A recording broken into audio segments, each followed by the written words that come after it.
किस तरह हमारे माँ बाप बचपन में अपनी सारी खुशियों को त्यागते हुए हमें पालते हैं, बड़े करते हैं और हर बात का अच्छी तरह से ख्याल करते हैं और कभी भी अपने बच्चों से दुखी भी नहीं होते हैं और यहाँ तक कि उनकी हर शरारत और परेशान करने वाली बातों से तंग न होते हैं, बल्कि उन्हें हर हाल में अच्छे बनने की राह में लगाए रहते हैं।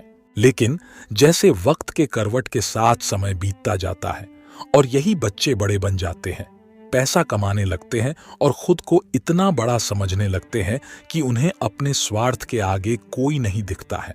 ऐसे में उनके वही माँ बाप बोझ भी लगने लगते हैं और बुढ़ापे में माँ बाप की सेवा करने और उन्हें खुश करने के बजाय उनमें ही दोष निकालने लगते हैं। ऐसे संतान होने ना होने के बराबर ही होते हैं जो बुढ़ापे में अपने माँ बाप की सेवा नहीं कर सकते हैं, 2 वक्त समय निकाल कर उन्हें साथ कुछ पल नहीं बिता सकते हैं।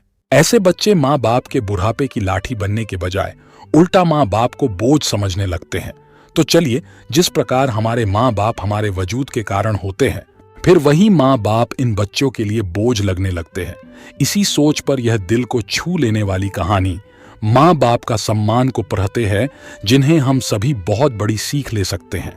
एक 80 वर्षीय व्यक्ति अपने 45 वर्षीय उच्च शिक्षित बेटे के साथ अपने घर में सोफे पर बैठा था। अचानक उनकी खिड़की पर एक कौवा बैठ गया। पिता ने अपने बेटे से पूछा, यह क्या है? बेटे ने जवाब दिया, यह एक कौवा है। कुछ मिनटों के बाद पिता ने अपने बेटे से दूसरी बार पूछा, यह क्या है? बेटे ने कहा, पिता, मैंने अभी आपको कहा यह एक कौवा है, कहाँ है? थोड़ी देर बाद बूढ़े पिता ने फिर से अपने बेटे से तीसरी बार पूछा, यह क्या है? इस समय बेटे के स्वर में कुछ जलन महसूस हुई। तब उसने अपने पिता से झुझलाते हुए बोला, यह एक कौवा है, एक कौवा। थोड़ी देर बाद पिता ने फिर से अपने बेटे से चौथी बार पूछा, यह क्या है? इस बार बेटा अपने पिता पर चिल्लाया, आप मुझसे बार बार एक ही सवाल क्यों पूछते रहते हैं?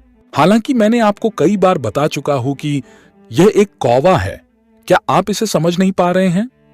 थोड़ी देर बाद पिता अपने कमरे में गए और एक पुरानी डायरी लेकर वापस आए, जिसे उन्होंने अपने बेटे के जन्म के बाद से बनाए रखा था। एक पेज खोलने पर उन्होंने अपने बेटे को उस पेज को पढ़ने के लिए कहा।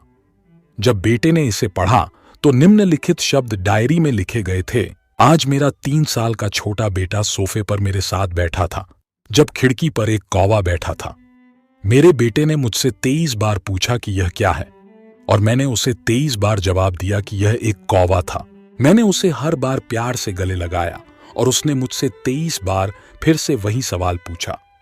मुझे इस बात से बिल्कुल भी चिढ़ नहीं हुई कि मैंने अपने मासूम बच्चे के लिए प्यार महसूस किया है, जबकि छोटे बच्चे ने उससे 23 बार पूछा, यह क्या है?